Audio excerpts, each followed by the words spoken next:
puji-pujian dan semangat yang pudar, supaya orang menyebut mereka pohon tarbantin kebenaran, tanaman Tuhan untuk memperlihatkan keagungannya. Ayat 8 sampai ayat 11.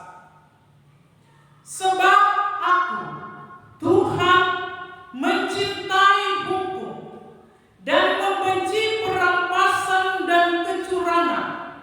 Aku akan memberi upahmu dengan tepat dan akan mengikat perjanjian abadi dengan kamu. Keturunanmu akan terkenal di antara bangsa-bangsa dan anak cucumu di tengah-tengah suku-suku bangsa, sehingga semua orang yang melihat mereka akan mengakui bahwa mereka adalah keturunan yang diberkati Tuhan. Aku bersukaria di dalam Tuhan, jiwaku bersorak-sorai di dalam Allahku, sebab Ia mengenakan pakaian keselamatan kepadaku dan menyelubungi aku dengan jubah kebenaran, seperti pengantin laki-laki yang mengenakan perhiasan kepala dan seperti pengantin perempuan yang memakai perhiasannya. Sebab seperti bumi mencintai tumbuh-tumbuhan dan seperti kebun menumbuhkan benih yang ditabur, demikianlah Tuhan Allah akan menumbuhkan kebenaran dan puji-pujian di depan semua bangsa-bangsa. Sampai demikian, yang berbahagia ialah dia yang mendengar, merenungkan dan melakukan firman Allah. Bapak, Ibu, serta saudara-saudara yang dikasihi oleh Tuhan kita Yesus Kristus, yang menjadi tema khotbah ini adalah kabar baik kepada semua manusia. Kabar baik kepada semua manusia. Kabar baik itu adalah Allah ada di dalam hidup manusia. Imago Dei, manusia itu segambar dengan Allah. Jadi Allah itu ada di dalam diri manusia setiap saat. Jadi jangan pertanyakan keberadaan Allah dalam situasi apapun yang kamu alami dan dimanapun tempat engkau berada. Ketika engkau mengenal Allah dan memahami dirimu sebagai gambar Allah, maka di situ Allah ada, karena Allah kita yang maha hadir di segala tempat dan di segala situasi. Namun yang menjadi pertanyaan bagi kita sekarang adalah, ketika Allah hadir di dalam diri kita, apakah kita hadir di dalam diri Allah? Ketika Allah bersama dengan kita, apakah kita ada bersama-sama dengan Allah? Bapak, Ibu, dan saudara-saudara yang terkasih, dalam situasi cuaca, anomali cuaca, atau kondisi iklim yang berubah-ubah secara ekstrim, sebentar panas, sebentar hujan, sebentar mendung, mengakibatkan kecelakaan terjadi di sana sini, kerugian besar, penyakit semakin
mereka disebut pohon terbanting kehidupan. Pohon terbanting kebenaran. Apa keunikan pohon terbanting itu?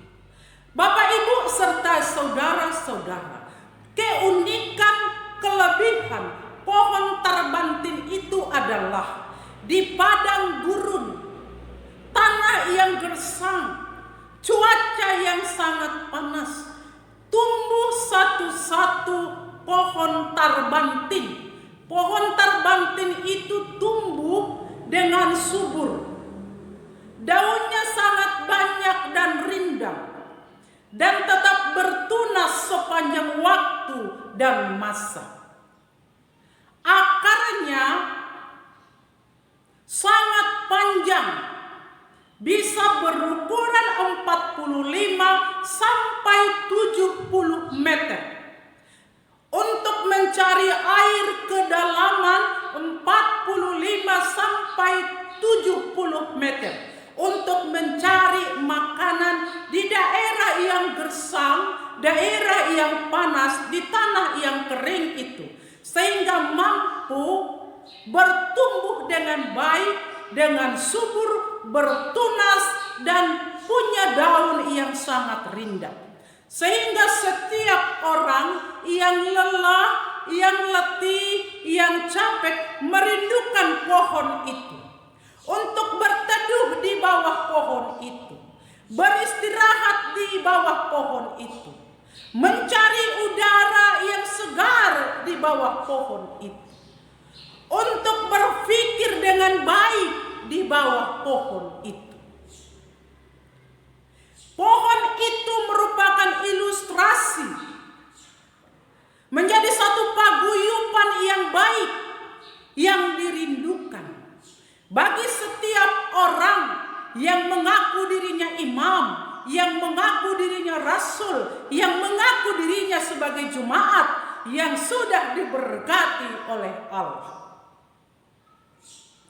Harus kuat di dalam nama Tuhan Yesus Kristus.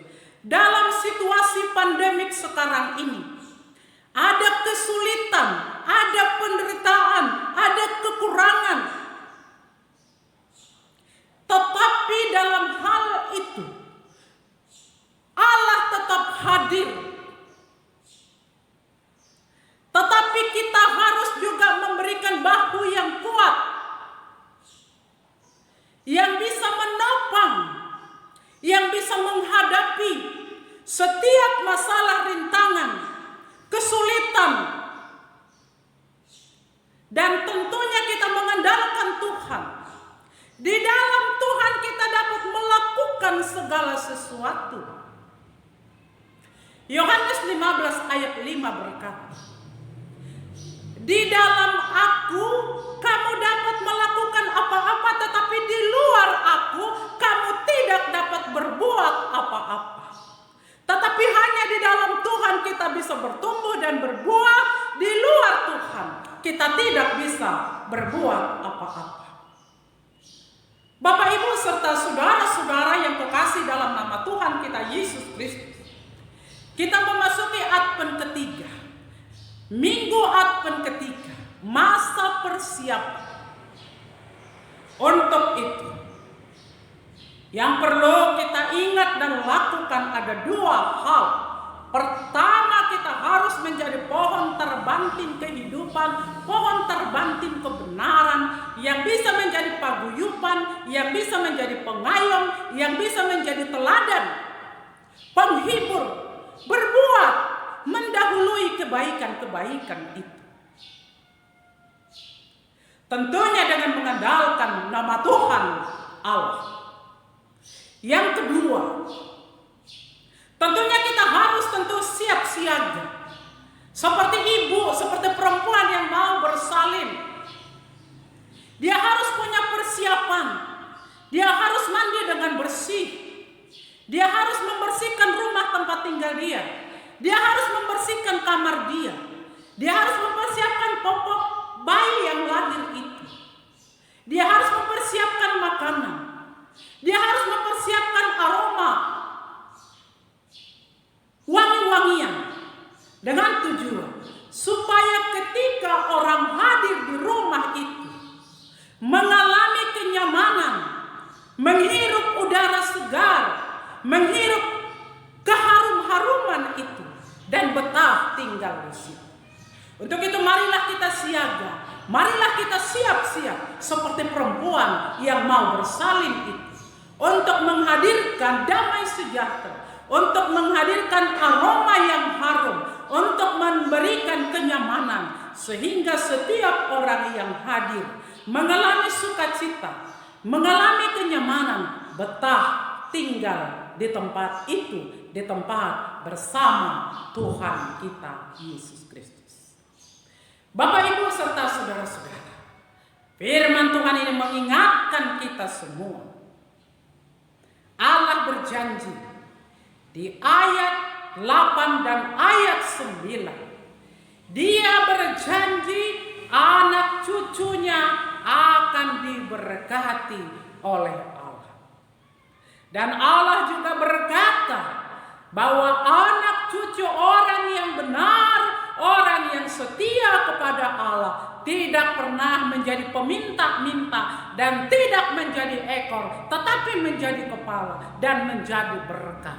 Untuk itu jadilah rasul yang takut akan Allah, jadilah imam yang takut akan Allah, jadilah jemaat yang takut akan Allah, untuk menyampaikan kabar baik kepada semua orang sampai ke ujung bumi. Tuhan Yesus memperlengkapi, Tuhan Yesus menyertai, Tuhan Yesus memberkati.